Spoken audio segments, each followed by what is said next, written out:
Hello everyone. Before starting the video, please don't forget to like, share and subscribe to my channel. Thanks.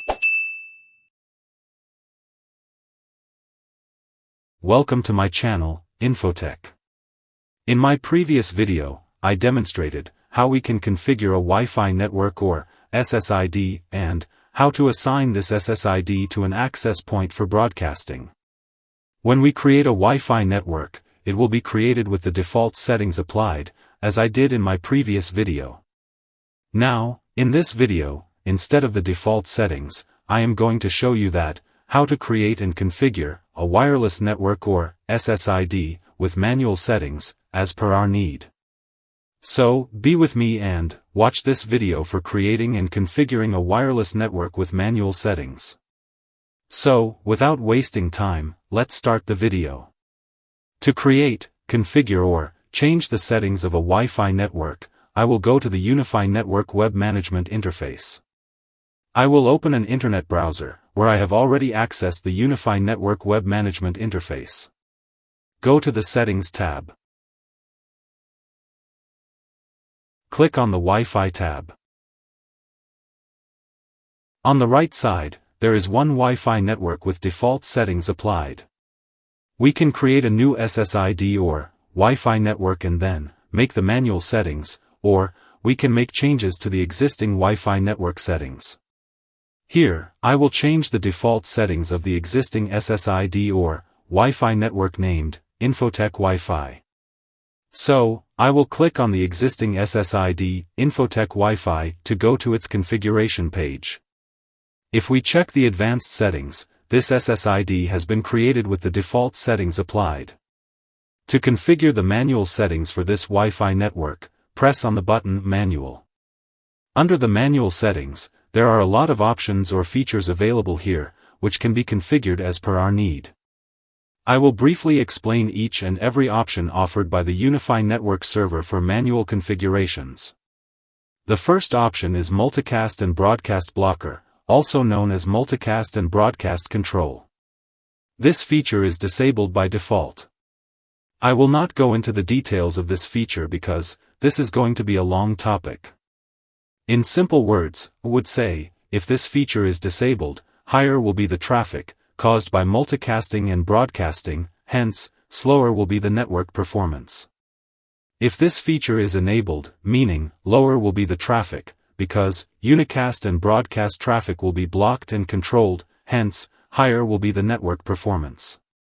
Now, the question may arise in our mind, if enabling this feature will produce the higher performance and lower multicast and broadcast traffic, then why is this feature disabled by default? I would make it simple for you guys that this feature should be disabled if we have a small network like at our home. Mostly, many devices like Chromecast, smart lights and smart speakers rely on multicast to be discovered by this Wi-Fi network. So, if this feature is enabled, then the Wi-Fi network will not be able to discover these devices, which rely on multicasting and broadcasting. Let me show you that, if I enable this feature, it will ask me to add the devices, which rely on multicasting and broadcasting, like Chromecast and smart lights, to the exception list or allowed list. Having said this, multicast and broadcast traffic will not be blocked for the devices added to the allowed list. This way, the devices in the allowed list will be discovered by the Wi-Fi network. This feature must be enabled for large networks, like guest networks or public networks. For small networks like home networks, keeping this feature disabled will be fine. So, leave this feature disabled as it is by default for small networks. The next feature is conversion of multicast traffic to unicast, wherever it is possible. Again, this feature is disabled by default. If we have a large network, then keeping this feature disabled is recommended because, for each IoT device, converting multicast traffic to unicast will exhaust the access point's resources. But, if we have a small network, then this feature should be enabled to reduce the multicast traffic and improve the Wi-Fi network performance. Next is the client device isolation. What does it mean? It prevents wireless clients on the same access point from communicating with each other. It is a security feature, which restricts clients connected to the same Wi-Fi network and the same access point from communicating with each other. Mostly, enabling this feature is recommended in public networks like in hotels, in airports, where anyone will be allowed to connect to this Wi-Fi network. If we have a small and a private network like our home network or our office network, where every connected client will be trusty, then keeping this option disabled will work fine. Private pre-shared keys feature. This is also a security feature, which requires a unique password if accessing additional networks while connected to the same Wi-Fi network. Again, enabling this feature for public networks is recommended. The next feature is the hotspot feature. A security feature for public networks like guest networks or Wi-Fi networks at hotel and at airports, etc. This feature is disabled by default. If we are creating this SSID for public use, like in a guest house, then proper configuration of this feature is recommended. I will make another video, where I will demonstrate in detail how to configure the hotspot feature for a Wi-Fi network, which will be used by the public or guests. Next is the enhanced IoT connectivity. Enabling this feature will limit this Wi-Fi network to 2.4 GHz frequency only, with special compatibility settings. Recommended, but if experiencing connectivity issues with 2.4 GHz IoT devices, then we may disable it. Remember that, once enabled, this Wi-Fi network will no longer broadcast 5 GHz frequency. Meaning, client devices with 5 GHz support only will not be able to connect to this Wi-Fi network. So, if we have IoT devices, which rely on 2.4 GHz frequency only, then create a separate Wi-Fi network and enable this feature for those specific IoT devices. Wi-Fi band. Here, we can leave both the bands selected, that is 2.4 and 5 GHz, or we can choose one of these bands like 2.4 GHz or 5 GHz. 2.4 GHz means wider the range, but comparatively lower will be the bandwidth or speed. Whereas 5 GHz means smaller the coverage area, but higher will be the bandwidth or speed. If we are using this Wi-Fi network at our home or at a small office, then enabling the 5 GHz option only is recommended with higher performance. If we want to cover a large area, then enabling 2.4 GHz frequency is required. Remember that, configuring either 2.4 GHz only or 5 GHz only for this Wi-Fi network, the connecting clients are required to support the selected frequency or band accordingly. If we have both clients compatible with supporting 2.4 GHz and 5 GHz, then I recommend selecting both the bands for this Wi-Fi network. Next is the band steering. If both the bands are selected in Wi-Fi band, then enabling this feature will notify the compatible clients to move from 2.4 GHz band to 5 GHz to improve the network performance. Again, enabling this feature requires the compatible devices, but I suggest we must keep this feature enabled so that the compatible devices or clients will be notified or forced to move to the 5 GHz band wherever it is possible to improve the network performance. Hide Wi-Fi name. Enabling this feature will hide this Wi-Fi name only. Remember that, if we enable this feature, then we have to connect all the client devices manually, one by one, to this Wi-Fi network. Meaning, we will have to enter the Wi-Fi network manually on each client device, and then the password to connect to this Wi-Fi network. Enabling this feature is recommended if we want a Wi-Fi network to be private and for some specific clients. The next feature is the proxy ARP. Enabling this feature allows access points to respond to ARP requests on behalf of wireless clients, which helps in reducing broadcast traffic, enhancing airtime efficiency, and improve latency in high-density networks. Enabling this feature is mostly recommended for larger networks to improve performance, but it may cause issues in some networks, like it can cause IPv6 connectivity issues. So, I suggest keeping this feature disabled. BSS transaction. Enabling this feature may improve client transactions between access points. Meaning, it will help a client with weak signals to move to an access point with high signals. But, the client devices, which do not support this feature, may experience connectivity issues. So, I suggest keeping this feature disabled, until and unless we are 100% sure that all the client devices connected to this Wi-Fi network supports BSS transaction feature. The next setting is the Unifi Ssid.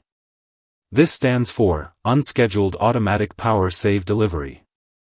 Enabling this feature will ensure more efficient power consumption for Wi-Fi, VoIP and similar client devices. Meaning, the compatible client devices connected to this Wi-Fi network, provided this feature is enabled, will consume power efficiently, which helps in the boosting battery life like in phones and IoT devices by allowing their Wi-Fi radios to sleep longer. Generally, enabling this feature is recommended, but if found connectivity issues with older and non-compliant devices, then it can be disabled. The next setting is fast roaming. This feature is based on the IEEE 802.R standard. If this feature is enabled, then all the supported client devices will move between access points faster and smoothly by caching authentication data, reducing lagging problems. In simple words, let's suppose a client device is on a video call. During the call, if the client device moves from one access point to another, provided that the client device is compatible with this feature, then the client device will move from one access point to another without noticing any lag and disconnectivity in the video call. Enabling this feature will be helpful, but it will cause the connectivity issues with non-compliant or unsupported client devices. Wi-Fi speed limit. This feature allows us to set the bandwidth limits, meaning upload and download limits for a Wi-Fi network, so that all the clients connected to this Wi-Fi network will not exceed the maximum allowed upload and download bandwidth limits. If this feature is disabled, then the default bandwidth means all the bandwidth will be allowed for use to all of the connected client devices. This feature is helpful in controlling bandwidth. If I enable this feature, we see that it says, Wi-Fi speed limits can only be imposed if we have created at least one profile. Actually, configuring this feature requires creation of bandwidth profiles with upload and download limits. Since I have not created any bandwidth profile as yet, that is the reason, if I check the drop-down list, it shows no results. Don't worry, in my next upcoming videos, I will show you that, how to create a bandwidth profile, and assign it to a Wi-Fi network. 802.11 DTM period. DTM stands for Delivery Traffic Indication Message. This feature also helps in enhancing the power consumption on client devices, but, as it says, misconfiguring this setting may result in client disconnection, so it is recommended to leave this feature as default, means auto. The next feature is to set the minimum data rate control. This feature restricts the lowest Wi-Fi speeds allowed for a Wi-Fi network, forcing faster and better roaming for client devices. We can set the minimum data rates for a Wi-Fi network, but the clients, which are incapable of meeting the minimum rates, will experience connectivity issues. So, keeping this option as auto is suggested. The next setting is the MAC address filter. This feature allows or restricts clients from joining a wireless network based on their MAC addresses. Means that we can allow a client to connect to this wireless network, or we can also restrict a client to connect to this wireless network. All we need is the MAC address of that client device. Let me show you the settings that this feature has. If enable this feature, we will find two types of filters.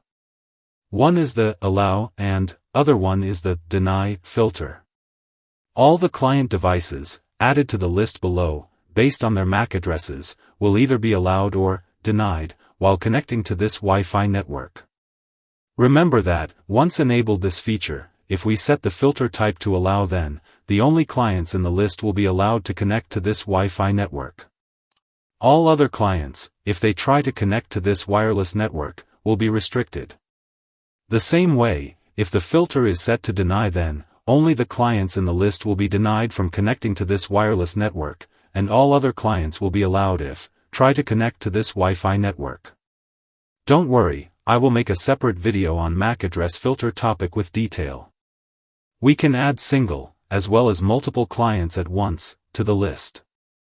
If I press the link Add Client, it will display all the clients connected to this Wi-Fi network. The client details consisted of name and MAC address. So, all we have to do is to select the clients that we wanted to add to the list and press on the Add button. Radius MAC Authentication. Radius in networking is a server which basically authenticates a client that a client will be either allowed or restricted if try to connect to this Wi-Fi network based on the MAC address of the client. Since I do not have a Radius server, so I will leave this option unchecked for now. Next is the security protocol or encryption type. We can choose an encryption type from the available security protocols in the drop-down list. As we can see, I have selected the WPA2 security protocol for this Wi-Fi network, which is the most commonly used security protocol. Next is the PMF settings.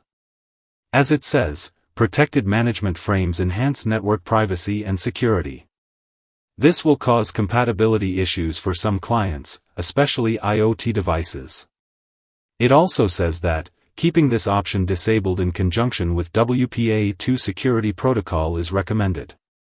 As we have selected WPA2 encryption as security protocol, that is why this feature is disabled. In either case, I suggest keeping this feature disabled if unaware or have no knowledge of the PMF feature.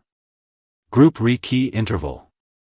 This feature is basically a security feature, renewing the group key after the default time of 3600 seconds, which is 1 hour.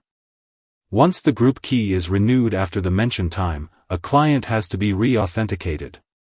Keeping this interval shorter will help the hackers away from injecting into this Wi-Fi network. But too much reducing this interval will cause disconnection problems for IoT devices. In simple words, if a hacker tries to inject into this Wi-Fi network, obviously, it will take some time. Meanwhile, upon expiry of the time interval, the group Re-Key key will be renewed and the hacker has to start the hacking process from scratch again. In short, a hacker will not be able to hack this Wi-Fi network, but if experience connectivity issues with IoT devices, then extend this time interval to 24 hours. Configuring this feature also depends on the type of security protocol that we will use for this Wi-Fi network. The next setting is the Wi-Fi blackout schedule. This setting allows us to specify the time, during the day or night, when we want this Wi-Fi network to be disabled or enabled, so that no one will be able to connect to this Wi-Fi network at the specified time. To select the time, turn this feature on by pressing the On button. Below, we can select the time slots on the provided table. Once we specify the time slot, we can assign a label, which indicates the purpose of selecting each time slot. This was the last feature under the manual settings of a Wi-Fi network. After completing the configuration of all the manual settings, offered by Unifi Network Server or Unifi Network Application, simply press the Apply Changes button to apply the configured manual settings. That's it. In this video, I covered all the manual settings of a Wi-Fi network one by one with a brief explanation. I hope you now have a better understanding of all the manual settings, if required to configure as per our need. If you like this video, then please do not forget to like, share, and subscribe to my channel. Thanks for watching this video.